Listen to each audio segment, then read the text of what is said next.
Mgombea ubunge kwa tiketi ya Chama cha Mapinduzi CCM, Mheshimiwa Wanu Hafidh Ameir ameahidi wananchi wa jimbo la Makunduchi kuwa atahakikisha anasaidia utatuzi wa changamoto ya upatikanaji wa maji safi na salama. Wanu ameeleza hayo wakati wa mkutano wa hadhara uliofanyika katika viwanja vya Gereji Makunduchi, mkoa Kusini Unguja. Mheshimiwa Haro hapa amezungumzia kuhusu suala la maji. Tunafahamu kwamba kuna baadhi ya maeneo kuna upungufu wa maji kwa wananchi wetu. Lakini sisi tunasema tunaenda kuchimba visima kama suluhisho fupi, lakini tunajua kwamba serikali na mpango wa kuleta mradi mkubwa wa maji kwa mkoa wa Kusini.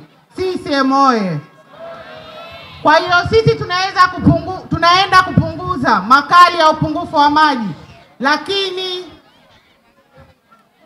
Chama cha Mapinduzi kitakaposimama, serikali ya Chama cha Mapinduzi itakaposimama, inaenda kumaliza kabisa tatizo la maji katika mkoa wa Kusini kwa kuleta mradi mkubwa wa maji ambao utanufaisha mkoa wa Kusini mzima. CCM oye!